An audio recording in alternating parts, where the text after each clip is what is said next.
Bueno, hoy vamos a hablar de lo que es la dinámica. ¿Qué es la dinámica? La dinámica es el estudio del movimiento de un cuerpo modelizado como una partícula en relación a los fenómenos, con los fenómenos que lo causan o modifican. Digamos, acá a diferencia de la cinemática, estudiamos las fuerzas que actúan sobre este cuerpo. Esto vamos a tener tres leyes fundamentales, que son las tres leyes de Newton. Tenemos la primera ley, que me dice que todo cuerpo preservará su estado de reposo en un movimiento uniforme, a no ser que sea obligado a cambiar su estado por fuerzas impresas sobre él, por fuerzas externas. Esto se podría escribir como la sumatoria de fuerzas. Vamos a hacerlo arriba. Vamos a hacerlo acá. Sumatoria de fuerzas es igual a 0. Porque para que esta primera ley se cumpla, no va a tener fuerzas impresas que lo obligan a cambiar su estado de reposo o de movimiento rectilíneo uniforme. La segunda ley me dice que el cambio de movimiento es directamente proporcional a la fuerza motriz impresa y ocurre según la línea recta a lo largo de la cual de esta fuerza se imprime. Esto sería que la sumatoria de fuerzas va a ser igual al momento por el tiempo, o se conoce como muchísimo más. La sumatoria de fuerzas es igual a masa por aceleración. ¿Por qué momento sobre tiempo? Esto vamos a verlo ahora, es un concepto. Para mí es importante, realmente no lo aplicás, pero es importante saberlo. Newton dijo esto en realidad. O sea, el cambio de momento lineal es proporcional a la fuerza impresa en un periodo de tiempo. ¿Qué sería? El momento, sabemos que es masa por velocidad. Entonces, esa ecuación se puede reescribir como diferencial de masa sobre velocidad sobre tiempo. ¿Por qué es diferencial? Porque se toma como una parte muy chiquitita, es algo instantáneo, la fuerza instantánea. ¿Me explico? No es la variación de momento, porque eso sería en un periodo más largo, se pone la D como algo que es instantáneo, en un punto exacto. Lo mismo que vimos en cinemática. Y esto se usa, o sea, cuando uno tiene esta ecuación de masa por aceleración, asume que la masa es constante. Y uno dice, sí, la masa siempre es constante, pero por ejemplo cuando yo tengo un cohete, la masa del cohete varía porque a medida que va quemando combustible, esta masa va cayendo, o sea, va disminuyendo. Y así también cuando uno se mete en lo que es física relativista, digamos, cuando se aproxima a la velocidad de la luz, la masa de la partícula tampoco es constante, se trabaja de una masa en reposo y la otra masa que va cambiando. Obviamente eso no se ve acá, pero por eso digo es importante saberlo, porque en realidad de esta segunda ley de Newton sale absolutamente un montón o sea, todo se rige en base a esto. Por eso es importante saber qué realmente es, que es momento sobre tiempo. O sea, un cambio de momento en un periodo de tiempo. Masa por velocidad. Y esto, uno asume que la masa es constante para lo que lo vamos a usar, o sea, para el uso que le vamos a dar nosotros. Entonces sale afuera del diferencial. Diferencial de velocidad sobre diferencial de tiempo. Y esto es igual a la aceleración. Diferencial de velocidad sobre diferencial de tiempo. Es una de las definiciones cinemáticas. Masa por aceleración. Ahora, si vos asumís que la velocidad es constante, que es lo que se hace en un cohete simple, o asumís que la velocidad de los gases, porque se habla de los gases de escape, es constante, que esa velocidad te lo dan las dimensiones, digamos, de lo que es tu nozzle, tu salida del cohete, por donde expulsan los gases, te va a quedar al revés. La velocidad derivada de diferencial de masa sobre diferencial de tiempo. Y esto de acá, esta expresión, es como flujo másico, digamos. La masa con un puntito arriba. Y acá sería la base para lo que es cohetes. No nos importa, lo menciono solamente porque es interesante. Por lo menos a mí me parece súper interesante que sale todo de acá, de diferencial de masa, de diferencial de momento sobre tiempo. Pero bueno, o sea, nosotros nos quedamos con masa por aceleración nomás para lo básico. Y la tercera ley me habla de que toda acción ocurre siempre con una reacción igual y contraria. O sea, cada acción tiene una acción y reacción que es igual y de sentido opuesto. Vamos a hacer un poco de ejercitación. Un bloque de 50 newtons de peso, acá es importante porque me dice peso, no me dice de masa. Ahora vamos a ver por qué. Se ubica en un plano inclinado sin roce que forma un ángulo de 30 grados con respecto al horizontal. El bloque se sujeta con una cuerda, se encuentra fija, bla bla bla. Bueno, lo primero que hacemos, diagrama de cuerpo libre. Tensión. El peso, que el peso es masa por gravedad. En nuestro caso, como no nos da la masa, ya nos da el peso. O sea, esto es igual al peso. Entonces no hay que calcular por gravedad. Importante porque capaz que en una pregunta de parcial te ponen peso y vos haces el peso por la gravedad y te da otro número que no te tiene que dar. Y está mal, te lo ponen como mal. Y acá tenemos una normal, según la tercera ley de Newton. Aplica una fuerza, hacia allá que sería una componente del peso, porque no es todo el peso, porque el peso va para acá. Tenés una normal que vaya arriba. Hablando de componentes, acá tenemos nuestro diagrama de cuerpo libre. Vamos a hacer uno con otro color. Descompongamos el peso en sus componentes, que esto me quedaría más o menos así. Acuérdense que esto siempre tiene que ser la hipotenusa, o sea, no me puede quedar así, esto estaría mal, porque esto convertiría en esto la hipotenusa. O sea, se dan cuenta porque las componentes del vector, digamos del peso, tienen que ser menores al peso. Nunca te puede dar más la normal que el peso, a no ser que tengas otra fuerza actuando. Si no hay otra fuerza, tiene que ser más chica cuando estamos trabajando en ángulos. Tenemos el ángulo de acá, beta, que es lo mismo que esta partecita de acá.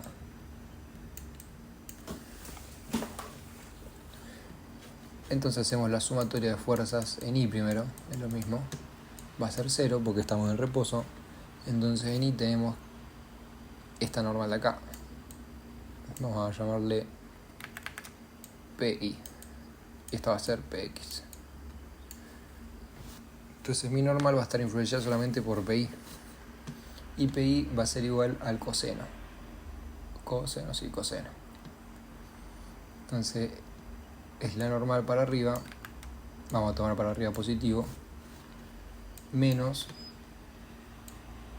mi peso por el coseno del ángulo, que en este caso el ángulo es beta. Esto me da 0. Bueno, pasamos la normal. Va a ser igual a P por el coseno del ángulo beta. Lo mismo con X, sumatoria de fuerza en X va a ser igual a 0. ¿Qué tenemos? Tenemos la tensión que yo voy a tomar para el lado izquierdo negativo. Entonces tenemos P por el seno del ángulo menos tensión. Esto me da, pasa al otro lado como positivo, P por el seno del ángulo igual a tensión. Listo. Ya se terminó. Hay que calcularlo porque nos da las componentes. Bueno, el peso dijimos que era 50 por el coseno del ángulo, que es 30. Esto me da 43.3 y Newton, perdón. Y lo otro me da 50 por el seno de 30. 25 newtons. Bueno, ahí está resuelto el primero. Este era sencillo de aplicación nomás. Vamos al otro que conecta un poco lo que es cinemática.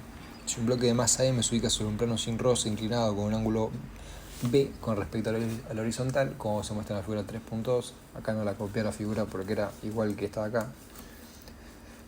Partiendo del reposo, resbalaron a distancia D a lo largo del plano. Verifica que se cumpla esta ecuación. Bueno, sabemos que es sin roce, así que vamos a hacer, sería algo así, esto, por eso digo que es lo mismo que la figura de arriba.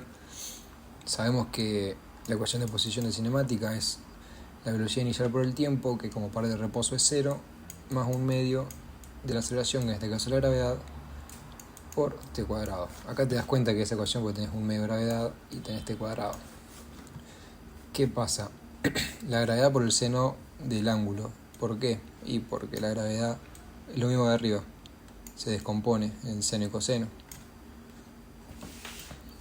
Acá lo único que aporta al movimiento, para esto quedó medio feo, que aporta al movimiento lateral de este bloque va a ser esta componente. Vamos a ponerle el peso en I. Porque fíjate que el peso en X, que el peso en I no aporta en el movimiento porque va hacia arriba o hacia abajo. No me influye en mi movimiento que es lateral así inclinado. Entonces, como la única componente que aporta el movimiento es Px, y Px, ¿qué es? Px va a ser g por el seno del ángulo. Entonces mi aceleración va a ser esta. Entonces acá se reemplaza x igual a 1/2 de g por el seno del ángulo por t cuadrado. Y ahí se resuelve el ejercicio 3.2. Vamos a hacer este. Este es más que nada para aplicar el concepto de polea. Algo que no dije al principio es que uno puede cambiar las fuerzas con una polea. O sea, si yo tengo, vamos a hacer así, un bloque que vaya abajo por acá, la tensión es hacia arriba, y en este momento, cuando pasa por la polea, puedo cambiar la dirección hacia cualquier lado, digamos, no importa. Y la tensión acá, T1, va a ser igual acá, T1, es exactamente la misma. Estamos hablando de cuerdas incompresibles y etcétera, ¿no? Sin peso. Como no tiene peso la cuerda, la tensión en este punto va a ser igual en cualquier punto de toda la cuerda, y las cuerdas siempre trabajan en tracción. Vamos a hacer una cuerda, esto siempre trabaja hacia allá, nunca en compresión, porque ¿qué pasa si vos comprimís una cuerda? Nada, se te enrolla, se te dobla, no hay una fuerza. Y los puntales, piensen en un puntal como una barra, se dice que siempre trabaja al revés, trabaja en compresión. Bueno, esos son dos conceptos nomás. Vamos a hacer este ejercicio, como decía, es más que nada para entender algo importante. ¿Por qué pasa esto? Porque hacer una cuerda inextensible significa que tiene la misma distancia en todo su trayecto, por así decirlo. Entonces yo sé que para que el bloque 1 se mueva un delta X, como tiene dos pedazos de cuerda, porque acá tenemos un pedacito de cuerda acá y otro pedacito de cuerda acá, ahora vamos a marcar así se ve mejor, tenemos esta parte de acá y esta parte de acá, se va a tener que mover dos veces delta I, o sea, esto va a tener que bajar el doble de lo que esto se desplaza hacia allá. Y si vos derivás dos veces esto, o sea, la distancia con respecto al tiempo te da la velocidad, y si derivas de nuevo te da la aceleración, te da simplemente que la aceleración va a ser igual a dos veces la aceleración en 2. O sea, no es tanta prueba matemática, pero es más un concepto que hay que tener claro, por eso lo puse este ejercicio. Y lo de la tensión es similar a la aceleración, solamente que se puede hacer más, para mí es más intuitivo inclusive. O sea, el diagrama de cuerpo libre, que sería tensión 1, y esta es la tensión 2, ¿no?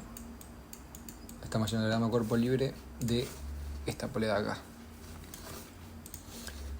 Sumatoria de fuerzas en I, como lo planteamos en este diagrama, es igual a 0, porque hagamos que está en equilibrio.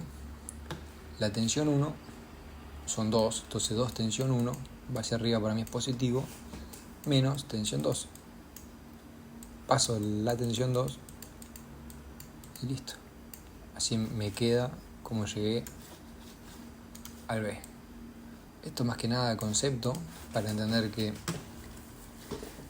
en un sistema de polea móvil se llama esto, o sea, porque esta polea se desplaza, se puede mover. La tensión se reparte primero y la aceleración es la mitad a lo que está moviendo la polea. Esto nos sirve porque muchos ejercicios tienen esto, y este más, como digo, más de concepto, pero ejercicios que no son de conceptos, esto lo tenés que tener en cuenta porque después te da resultados distintos, porque simplemente no dividiste por 2 o no los agregaste a estos conceptos. Dije muchas veces conceptos, pero es eso. Bueno, vamos a hacer este problema que dice: hallar la fuerza máxima horizontal que puede ejercerse sobre A, y me da todos los datos de los bloques. Primero vamos a calcular la aceleración máxima que puedo someter al bloque A para que B no se desplace. ¿Cómo haríamos? Primero hacemos diagramita de cuerpo libre de B, nunca puede faltar. Estas son las fuerzas que actúan sobre B: fuerza de rozamiento, el peso y la normal. Entonces la sumatoria de fuerzas en I va a ser 0, porque está en el equilibrio, digamos, no se mueve hacia arriba o hacia abajo. Tenemos que el peso, o M por G, va a ser igual a la normal. Fácil esa. sumatorio de fuerza en X va a ser igual a masa por aceleración, porque acá sí se estaría moviendo. Queremos saber justamente la aceleración. En la condición crítica, digamos que es justo antes de que se empiece a mover el bloque B.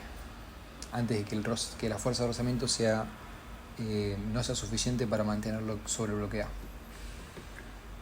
Entonces, ¿qué tenemos? La fuerza de rozamiento va a ser igual a masa por aceleración. Queda así. Fuerza de rozamiento es mu por la normal. La normal acá sabemos que es m por g. Y esto me da masa por aceleración. Masa con masa se me va. Mu por la gravedad me da la aceleración. Concepto importante, algo muy importante que no dije, es el rozamiento. La fuerza de rozamiento es vectorial. Lo que nosotros calculamos es el módulo mu por la normal. Esto es menos mu por la normal. ¿Por qué es menos mu por la normal? Porque en potencia o trabajo sabemos que se hace el producto punto entre la fuerza de rozamiento. Vamos a ponerlo primero vectorialmente y después lo ponemos por la velocidad. Este sería, ¿cómo se hace esto? Algebraicamente, algebraloguemos módulo de la fuerza de rozamiento por el módulo de la velocidad me va a dar, por el módulo de la velocidad por el coseno del ángulo. Y acá está. Estas dos fuerzas siempre van a ir en sentido opuesto. La fuerza de rozamiento se va a contraponer a la velocidad, en lo que son nuestros casos, digamos. Entonces el coseno de 180 es menos 1. Entonces, como esto yo sé que siempre va a ser menos 1, por lo menos de la forma que la estamos trabajando ahora, esto lo pasamos acá. Entonces me queda el módulo, va a ser menos mu por la normal. ¿Qué es la fuerza de rozamiento? Yo tengo dos superficies y microscópicamente son rugosas. Entonces, ¿qué pasa? Cuando estas dos superficies están en contacto, por ejemplo, acá se genera una normal hacia allá, una normal hacia allá, normal hacia allá, normal hacia allá, normal hacia allá. ¿Me explico? Acá también. La fuerza de rozamiento sería toda la suma de todas las normales que se oponen a mi movimiento. O sea, una normal que va hacia arriba no me influye, una normal que vaya en diagonal me va a influir solamente la componente horizontal. Y bueno, eso en sí es el porqué de la fuerza de rozamiento. Esto estamos hablando a nivel microscópico. Algo que no expliqué al principio, se me pasó. La fuerza del resorte. Mi fuerza del resorte va a ser igual a mi constante elástica por el desplazamiento. Vectorial, lo mismo de antes. No le vamos a poner mucha bola porque nosotros trabajamos con los módulos. Esto sería menos K. Y esto siempre se opone al movimiento. O sea, si yo tengo un resorte en reposo acá, vamos a hacer el resorte así, vamos a hacerlo más prolijo. Tengo un cuerpo ahí que cuando está en esa línea punteada está en reposo. Si yo este cuerpo lo estiro hasta llegar acá, significa que mi resorte está llevando una fuerza hacia su reposo. Intuitivo, ¿no? Y esta fuerza de reposición va a ser igual a la constante del resorte por delta R. Delta R es esto de acá. Sencillísimo. De ahí también se puede calcular la constante. Y esto es una constante. Esta sería, no es el nombre, esta es la ley de Hooke.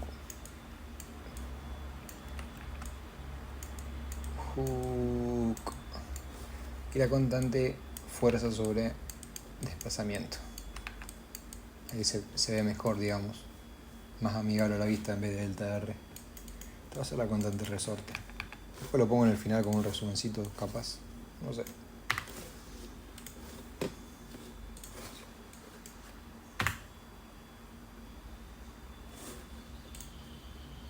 Bueno, menos mu por g, la aceleración. Menos mu menos 0. Sabemos que es Entre A y B, el coeficiente de rozamiento estático es 0.6. Ese es el que nos interesa, el estático. Por menos 9.8, la gravedad hacia abajo, 5,88 metros sobre segundo al cuadrado. Vamos a resolver, digamos, el problema entero. Supongamos un cuerpo que sea de masa A más B, es lo mismo que el otro. Peso normal, fuerza de rozamiento. Sumatoria de fuerza en I me da que la masa M1 más M2, digamos que se llama M mayúscula, si no escribo todo, M por G igual a la normal. Sumatoria de fuerzas en X va a ser igual a masa por aceleración. Acá no puse igual a 0, pero sí es 0 porque en Y no se mueve. En X sí se mueve. Entonces tenemos que la fuerza aplicada, no hay que olvidarnos de la fuerza que es nuestra incógnita, menos la fuerza de rozamiento que es mu por la normal que es la M mayúscula por G, va a ser igual a M mayúscula por la aceleración. Despejamos F.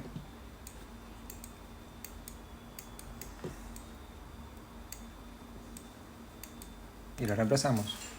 La aceleración es la aceleración máxima que calculamos acá, la que podemos someter el sistema sin que B se desplace. Hacemos este cálculo, 6 más 4 que son las masas me da 10 por 5.88 más 0.5 que es el rozamiento estático. Vamos a calcular la fuerza necesaria para sacar del reposo el sistema por 9.8 por 10, que es la masa. Esto me da que necesito yo de 107,8 newtons para mover el sistema, y para mantenerlo en movimiento, en vez de 0.5 vale 0.4, me da 98 newtons para mantener el movimiento del sistema. Esta es la fuerza que necesito para sacarlo del reposo, ya que el coeficiente estático es mayor que el dinámico, y cuando estamos en movimiento necesito aplicarle 98 newtons constantes para que esto se siga moviendo. Acá llegamos a lo que es movimiento circular. Vamos a hacer lo que es un péndulo cónico. Hacemos un péndulo que cuelga. Esta tiene un largo L. Esto tiene un ángulo alfa. Y bueno, esto tiene un peso. Vamos a hacerlo con otro color, así no se mezcla. Tiene un peso y tiene una tensión.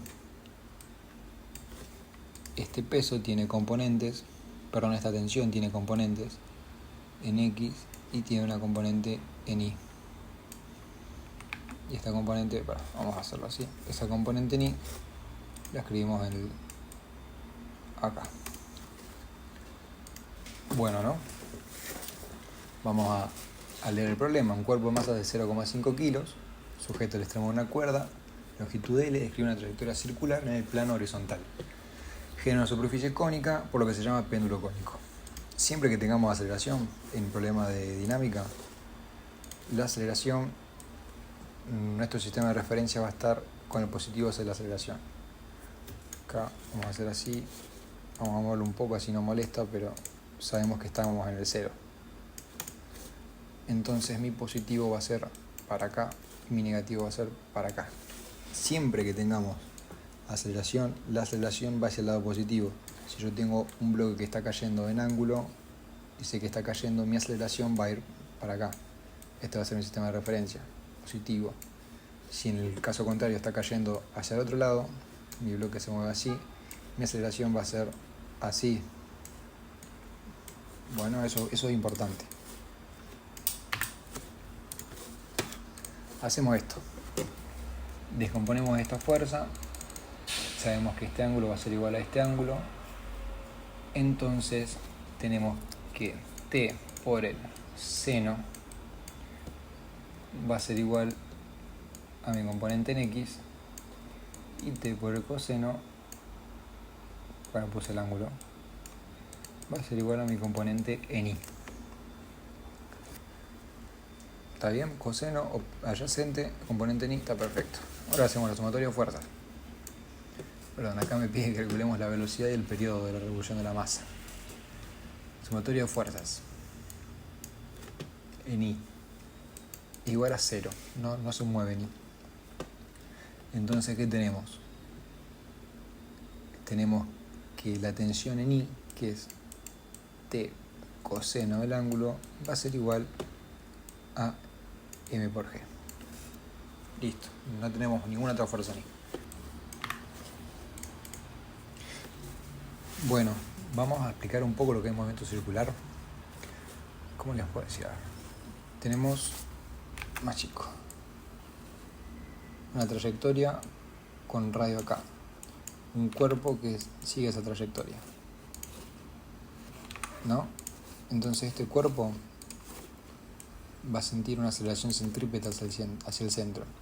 Y me decís, pero yo cuando voy en el auto y doblo, siento como una fuerza hacia afuera. En realidad vos no sentís una fuerza hacia afuera. Tu cuerpo quiere seguir yendo en línea recta. O sea, quiere seguir yendo tangente a esta curva. Tu cuerpo quiere ir para allá. Pero como vos estás o sea, estás desplazándote, estás cambiando tu velocidad, porque estás cambiando tu velocidad, aunque estás yendo a la misma velocidad, aunque estés yendo a la misma rapidez, tu rapidez sea la misma, tu velocidad es distinta, porque la velocidad es vectorial y el vector tiene dirección y sentido. Entonces vos estás yendo primero así y después en otro momento estás yendo para acá. Estamos respetando acá, está yendo por acá y después está yendo por acá. Esto tiene, vamos a llamarle mu y r. Estos vectores son completamente distintos. Capaz que el módulo, el valor de acá, esta distancia sea la misma, pero tienen otra dirección, tienen otro sentido, son dos vectores distintos. Y como hubo un cambio de velocidad en un periodo de tiempo, hubo una aceleración. Listo. Así de fácil, digamos, es movimiento circular. Siempre hay una aceleración, en movimiento circular siempre hay una aceleración porque hay un cambio de velocidad. Eso es importante, es una pregunta de teoría. Aunque te diga en un movimiento circular uniforme, el cual no tiene aceleración angular, o sea, quizás este cuerpo gira angularmente sin aceleración, no está acelerando. ¿Tiene aceleración? Sí, tiene una aceleración centrípeta o aceleración radial, que eso está siempre. Y esta aceleración centrípeta va a ser igual a la velocidad al cuadrado sobre el radio o omega cuadrado sobre el radio. Después tenés la aceleración angular, que esta aceleración es análoga a la aceleración lineal, digamos, es como lo que uno pensaría, estás acelerando en el movimiento. Es la aceleración intuitiva, por así decirlo. Que esta va a ser diferencial de omega sobre diferencial de tiempo. ¿Qué más tenemos? Que no les dije. Bueno, omega. Está hablando omega y no le dije omega. Omega es la velocidad angular.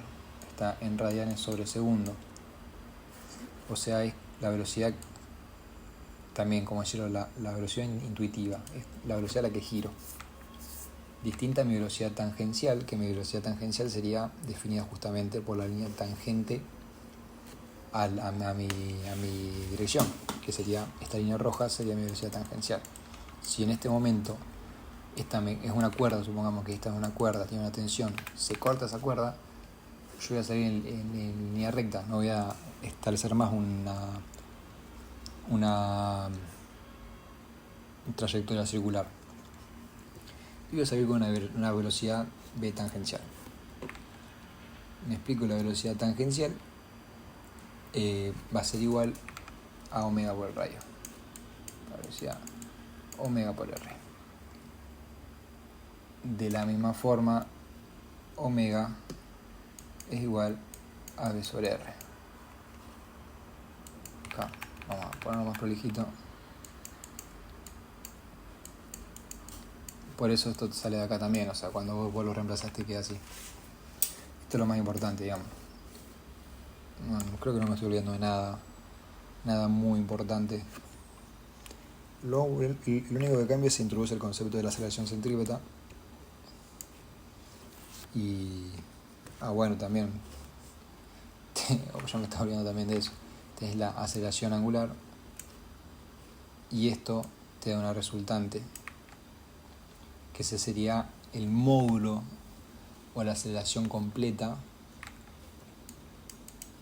que esta aceleración es simplemente la aceleración centrípeta más... Está muy prolijo esto. Vamos a hacerlo más prolijo. Tenemos otra aceleración, que esta es la aceleración así. Esto me da un módulo o una resultante, que esto va a ser igual a esta aceleración. Es simplemente eso, no tiene mucho más misterio. Pero por ahí me la piden, te lo piden para confundirte, es la verdad. O sea, tenés 3 aceleraciones distintas, te confundís un montón de veces, pero bueno, llega un punto en que no te confundís más. Resolvemos este problema. Quedamos acá. Bueno, sumatorio de fuerza en X. Esto se mueve en una trayectoria circular, uniforme, en el plano horizontal. Entonces, masa por aceleración angular, b cuadrado sobre r. Uso b cuadrado y no omega porque después me pide la velocidad y el periodo. Como me pide velocidad, uso velocidad, no me pide velocidad angular. La sumatoria de fuerza en X, ¿qué tenemos en X? Tenemos t por el seno del ángulo. Y después en X no tenemos más nada, ¿no? No. Es igual a masa b cuadrado sobre r. Ahora lo que podemos hacer para simplificarnos completamente la vida, en vez de buscar reemplazar por la masa, dividimos las ecuaciones. Seno del ángulo es igual y t por el coseno del ángulo. Esto igual lo vamos a poner más abajo. Lo hacemos de nuevo. Acá está. De seno es masa por velocidad cuadrado sobre r, y esto es m por g. Masa con masa se me cancela, t con t se me cancela, seno sobre coseno es tangente. ¿Viste cómo cancelé todo de una? Tangente del ángulo, velocidad cuadrada sobre rg. Queremos velocidad, despejamos velocidad. La velocidad va a ser igual a la raíz cuadrada de la tangente del ángulo sobre rg. Y esto muy importante porque vemos cómo un péndulo cónico depende únicamente del radio y de la gravedad. Obviamente también del ángulo. A mayor ángulo tendría más fuerza de restitución, por así decirlo, que este vector de acá sería más grande. Si este ángulo fuese, si yo tengo un péndulo que está así, la descomposición de mi tensión va a ser mucho más en X que en Y. Y si tuviese un ángulo muchísimo más chico, esta es la vertical, tengo la tensión así, mi fuerza en X es muy chiquitita. Entonces depende del ángulo, del radio y de la gravedad, obviamente. Entonces el péndulo también se usa por ahí para cálculos de gravedad. Eso se va a ver cuando veamos cinemática, movimiento armónico. El péndulo se usa para saber la gravedad, porque depende de la gravedad justamente y te da una medida bastante precisa de la gravedad en donde vos estás, porque obviamente la masa de la Tierra no es constante en toda la Tierra, porque se está moviendo, inclusive bajo nuestro va cambiando constantemente. Puedes saber así la gravedad de donde estás parado exactamente con un péndulo físico, con un péndulo normal, perdón, no un péndulo físico. Bueno, acá tenemos la velocidad y el periodo t va a ser igual 2pi sobre omega. Y bueno, ahora hacemos la otra parte que nos pide. Esto sería la velocidad, despejamos con omega, me queda, en vez de esto me quedaría m por omega sobre r, r se me va arriba, me queda la tangente del ángulo por omega cuadrado de R sobre G. Cuando despejo omega, me queda que omega es igual a la tangente del ángulo, más prolijo, igual a la tangente del ángulo por R sobre G, y esto a la raíz cuadrada. Y el periodo es, hice esto porque el periodo es igual a 2pi sobre omega. Entonces el periodo es 2pi sobre la raíz cuadrada de la tangente del ángulo sobre G por R, perdón, me faltó acá arriba. Este es el periodo. Y así está resuelto este ejercicio. Vamos a hacer este ejercicio. Este ejercicio está muy bueno, parece complicado, pero en realidad es extremadamente simple y es se puede decir un equivalente a lo que es un ejercicio de órbita, que es bastante interesante. Vamos a hablar de la órbita, para orbitar la Tierra. Sabemos que si yo tengo una nave espacial que está acá, esta se va a sentir atraída por una fuerza de gravedad, fuerza gravitacional. Y si yo quiero que orbite, significa que está en un movimiento circular, y si está en un movimiento circular, este también tiene una fuerza centrípeta. Si yo quiero que la órbita se mantenga igual, o sea que ni suba ni baje, que tenga la misma altura, mi fuerza centrípeta va a tener que ser igual a la fuerza gravitacional. Se plantea sumatoria de fuerzas en X, va a ser igual a masa por la aceleración angular. Me queda que la única fuerza, bueno, ni sería esto, la única fuerza que actúa es la fuerza de gravedad, y esto va a ser igual a la masa sobre v cuadrado sobre r. Entonces, si despejo velocidad, me queda que la velocidad va a ser igual a la fuerza de gravedad por el radio sobre la masa. Y así, y la raíz cuadrada de esto. Así yo puedo saber la velocidad a la que tendría que orbitar, mi velocidad tangencial que tengo que tener para orbitar el planeta Tierra. La fuerza de gravedad era la constante gravitacional, creo que era la suma de las dos masas. Vamos a poner la masa sobre el radio cuadrado. No me acuerdo bien cómo era la fuerza gravitacional, creo que era, no me acuerdo si era suma de las dos masas o el producto de las dos masas. Encima es igual a la ecuación de campo, y tampoco me la acuerdo muy mal. Creo que era masa 1, masa 2 sobre el producto de las masas. No importa, no viene al caso. Lo importante es, digamos, lo interesante que es el tema, porque de una boludez como esta sale órbita. Y este problema es exactamente lo mismo que una órbita. O sea, si hacemos una vista superior, tenemos un cuerpo, está girando con un radio R de un centro, y esa cuerda, si ahora si hacemos una vista horizontal, tiene una tensión T. Una tensión T. Exactamente lo mismo que el problema de la órbita, solamente que en vez de una fuerza gravitacional es la tensión.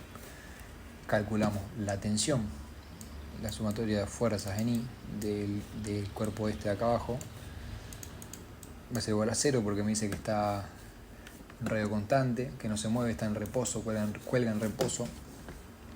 Entonces la tensión va a ser igual a la masa por la gravedad. Esa es mi tensión. Ahora hacemos lo del cuerpo. La sumatoria de fuerzas va a ser igual a la masa por la aceleración angular. ¿Qué fuerza tenemos? La tensión. Esa tensión tiene que ser igual a la masa v cuadrado sobre r. La tensión es m por g. m1 por g va a ser igual a m2. Me dice, a ver. Ahí está, no. Por ahí pensé que me decía que las masas eran iguales o algo para que se cancele. V cuadrado sobre R. Despejamos B.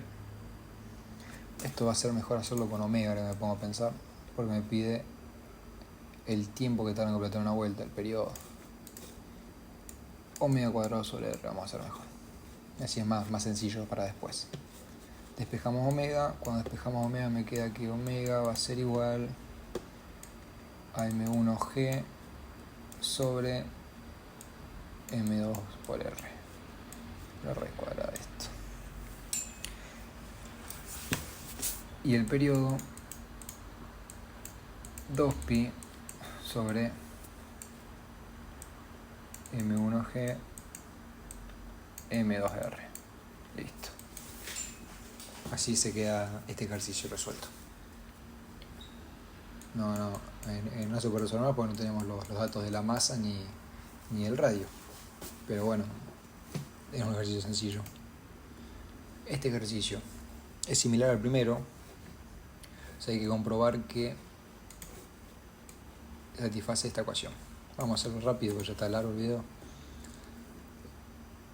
Sabemos que la distancia, vamos a hacerlo acá, que entre la pelota y el centro de rotación va a ser igual a D más esta partecita de acá. Si tenemos el ángulo beta, lo podemos calcular como uno de los catetos, L por, ¿qué sería? El seno de beta. Es bastante prolijo. L por el seno de beta. Esta es la distancia, vamos a poner la distancia X. Ahora calculamos lo otro igual que el péndulo cónico. ¿Cómo hicimos? Nos había quedado que la tangente del ángulo era igual a masa por velocidad sobre RG, si no me equivoco. Vamos a despejarlo igual otra vez, pero tiene que quedar así.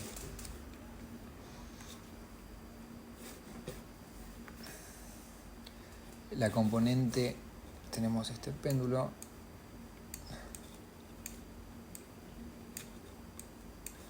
tenemos el peso, la tensión en X y la tensión en Y.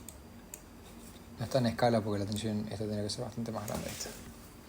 Y tenemos el ángulo de acá, que es este ángulo de acá, ¿no? Bueno, vamos a resolver. Sumatoria de fuerzas en Y va a ser igual a 0. Tenemos que el coseno del ángulo, o la tensión por el coseno del ángulo, va a ser igual a masa por aceleración. Y tenemos que en X, la sumatoria de fuerza en X va a ser igual a masa por B cuadrado sobre R. Tenemos que T por el seno del ángulo va a ser igual a B cuadrado sobre R. Dividimos ambas ecuaciones.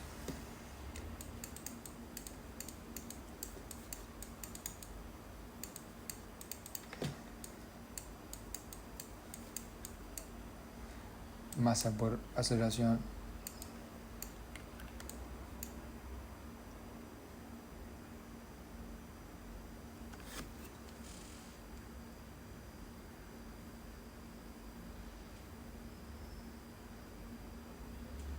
mira, acá me confundí, qué pelotudo. Esto no es T por el coseno, es MG. Acá va MG, claro. Si no me daba, digo, ¿qué hice acá? Acá puse el 0 y después pasé el MG por el otro lado. Ahora sí, MG. Digo, ¿dónde estaba saliendo este MG si no? Acá me reemplacé mal, vamos a hacerlo. Sumatoria de fuerza en Y es 0, lo explico la que me equivoqué. Entonces, el coseno del ángulo, que sería esto de acá, tiene que ser igual al peso, a M por G. Ahí está. Y lo estaba yendo bien, pero estaba en mecánico y en modo estaba yendo todo mecánico y lo había escrito mal. Cancelamos. Tangente del ángulo B cuadrado RG. La masa, mira, ahí no iba, me parecía. Bastante memoria tengo. Y ahora simplemente hay que despejar la velocidad. La velocidad va a ser igual, la velocidad al cuadrado va a ser igual a la tangente del ángulo por RG. Y hay que reemplazar R con esta ecuación acá. La velocidad va a ser igual a la raíz cuadrada de la tangente del ángulo por la distancia más L por el seno de beta por G. Y tendría que quedar igual la ecuación. distancia personal beta, G, tangente del ángulo, raíz cuadrada. Listo. Facilongo, ¿no? Bueno, esto fue un resumen, va un video, iba a ser un video rápido pero quedó largo, pero bueno, un poco de todos los ejercicios de lo que es dinámica lineal y circular. Bueno, dejo este problema para resolver. Este es el resultado. Yo se los planteo un poco, les ayudo. Tengo un peralte, entonces un triángulo rectángulo, por así decirlo, con este ángulo, la respuesta. Yo tengo un camión que se quiere ir para allá. ¿Por qué se quiere ir para allá? Porque tiene un peso el camión, y este peso me da una componente hacia allá y una componente hacia acá, porque su sistema de referencia tiene que estar planteado, vamos a hacerlo así, en un ángulo que tiene que seguir la dirección del camión. Si le hacemos una vista superior, sería un círculo, por así decirlo. Imaginen que esto es un círculo. ¡Epa! Un círculo, ahí está. Mi camión viene acá y tiene una aceleración centrípeta. Tiene una velocidad tangencial que me la da, que es la de 72 km por hora. Bueno, con eso tenemos que ver el ángulo, así que hay que hacerlo. La clave de esto está acá. Vamos a borrar un poco esto. Esto tiene un peso, ¿no? Este camión tiene un peso. El peso va siempre hacia abajo, pero tiene una normal inclinada. Esta normal inclinada es la que me da la trayectoria curva. Yo tengo, si descompongo el peso, vamos a descomponerlo en amarillo, descompongo una componente para allá y una componente para abajo, ¿no? Entonces mi normal, vamos a poner peso en Y y peso en X. Mi normal va a ser igual al peso en Y. La sumatoria de fuerzas en Y va a ser igual a 0. Entonces mi normal va a ser igual al peso en Y. Y yo de ahí parto. Sumatoria de fuerzas en X más aceleración radial. O sea que mi componente de la normal en X va a ser igual a mi masa por aceleración centrípeta. Y de acá, después esto te va a dar un ángulo, lo despejas y ahí sale la respuesta. Ya está planteado el problema acá, si hay que trabajarlo algebraicamente.